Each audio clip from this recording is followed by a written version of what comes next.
terlintas di benak saya nada-nada dan itu saya tangkap seperti itu ya. Nah, katanya gini, kalau pencipta lagu itu kan menangkap nada-nada yang bertaburan di alam semesta katanya. Sambil yang teramat getir, sambil ya teramat.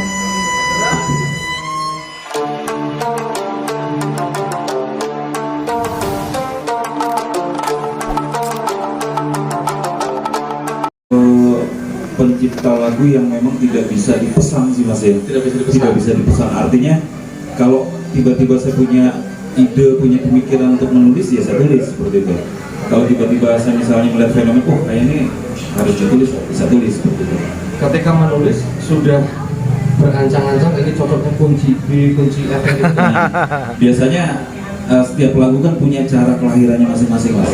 Ya, ada yang memang biasanya kan orang sering nanya, mas lebih dulu liriknya apa lagunya seperti itu ya. Nah ini nggak bisa kita patok, kita sebagai penulis atau pencipta lagu ini harus liriknya dulu atau harus lagunya, enggak. Kadang itu muncul misalnya tiba-tiba terlintas di benak saya nada-nada dan itu saya tangkap seperti itu ya. Nah, katanya gini, kalau pencipta lagu itu kan menangkap nada-nada yang bertaburan di alam semesta katanya seperti itu.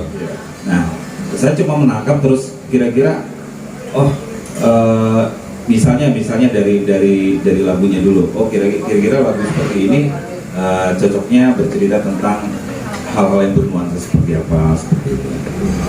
Lebih ke situ. Tapi sebetulnya gini, menurut saya lagu yang baik itu lagu yang ketika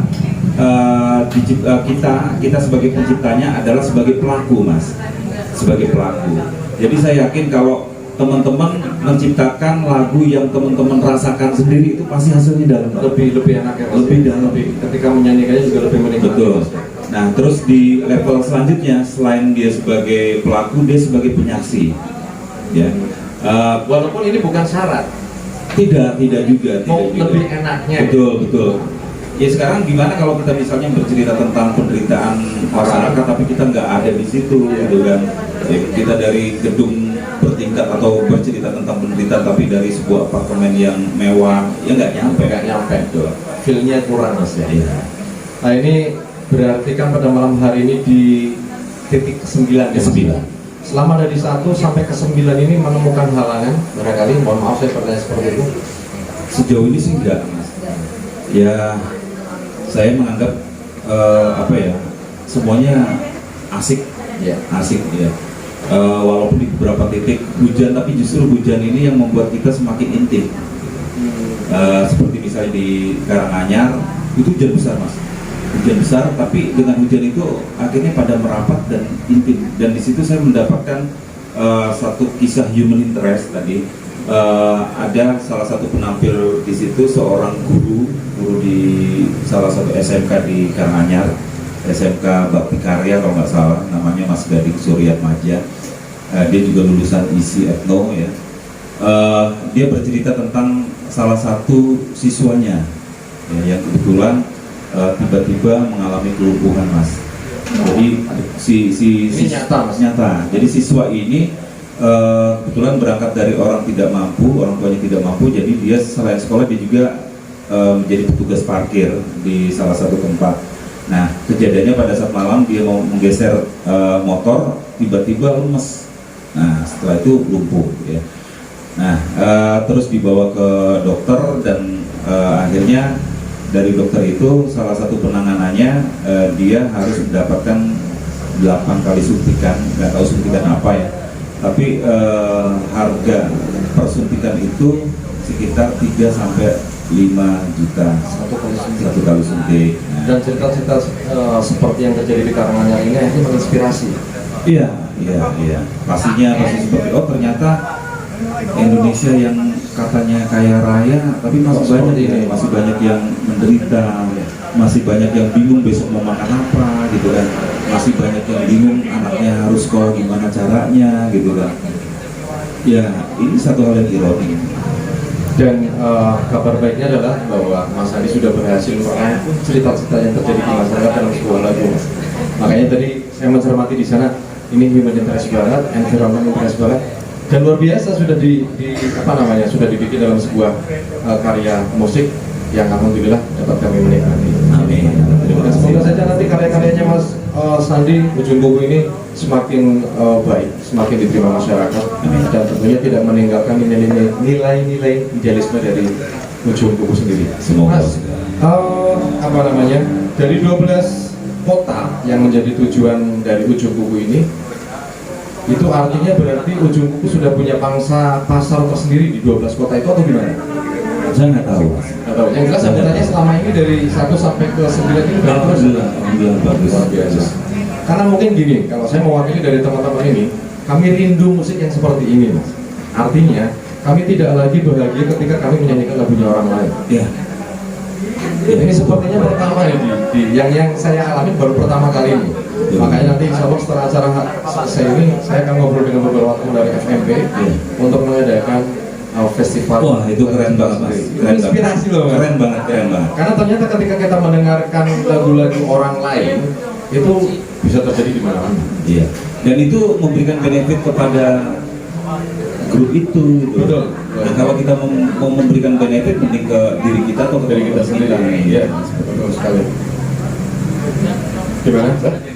Oh, oke, dilanjut lagu berikutnya, Mas. Jangan jangan beranjak. Barangkali nanti ada titik pertanyaan bisa sampaikan ke saya untuk kemudian saya sampaikan ke Ujung Kuku. Setelah ini lagu apa, Mas? Tadi kaitan dengan cerita tadi yang katanya kaya raya tapi masih banyak orang yang miskin. Ya. Di Papua sana kan luar biasa kaya, Mas ya. Cuma masyarakat Papua juga banyak yang menderita. Nah, kemarin di titik ke-8 di Purwokerto, saya mengundang kawan-kawan Papua yang bersekolah di salah satu universitas di Purwokerto. Nah, dia mengungkapkan apa yang ada dalam hatinya. Jadi sampai dia menulis, Indonesia kau yang membuatku terluka. Begitu? Iya. Artinya ini ungkapan yang jujur dari dia. Nah, pikir saya ini harus diperhatikan. Ya, kondisi-kondisi seperti ini harus diperhatikan. Berarti kan ada ketimpangan, Mas ya. Ada ketimpangan. Kalau memang bisa kaya, kau yang membuatku terluka. iya. Nah, ini luar biasa loh. Saya miris, Mas. Saya jujur ketika mendengarkannya itu apa ya? Wah, ternyata memang seperti ini ya kondisinya. Nah, ini kemudian relate dengan salah satu lagu yang akan saya nyanyikan, sebuah ironi dari bangsa ini yang kemudian saya kasih judul Satir yang Getir. Satir yang Getir. Silakan kami sambut, monggo disambut tepuk tangan yang meriah untuk Ujung Kuku. Satir yang Getir.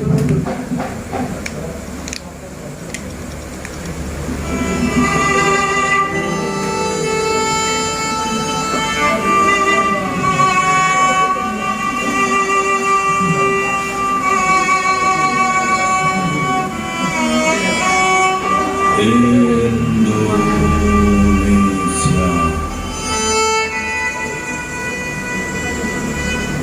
negeri yang katanya kaya raya, pulau-pulau berjajar dari Sabang hingga Merauke, berjuta-juta suku dan beragam budaya ada di dalam. Kandungan lautnya menyimpan selaksa kekayaan yang tak terhingga. Isi perut buminya menyimpan nilai yang sangat-sangat luar biasa. Seperti apa yang disampaikan oleh Gus Plus, tongkat, kayu dan batu jadi tanaman. Indonesia yang katanya kaya raya, di sudut-sudut sana masih banyak masyarakat kita yang kelaparan, masih banyak rakyat-rakyat kita yang tak dapat bersekolah, masih banyak rakyat-rakyat kita yang kebingungan esok harus makan apa.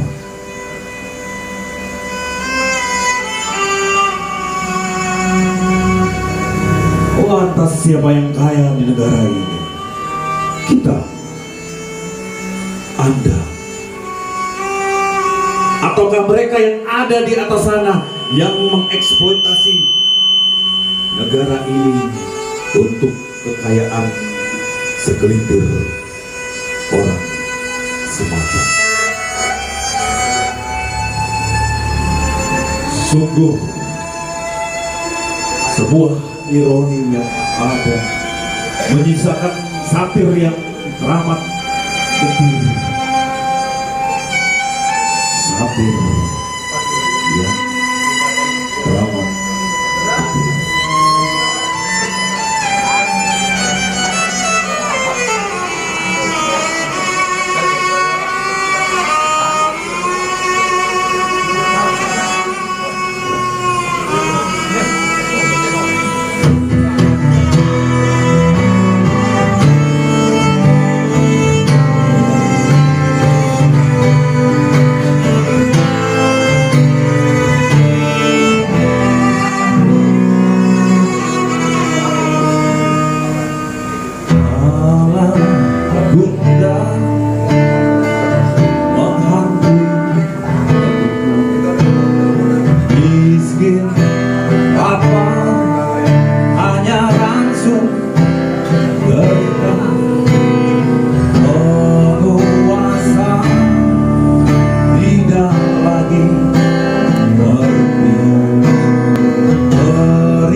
Sadir yang kecil, lagu terakhir dari Ujung Buku di Kebisingan.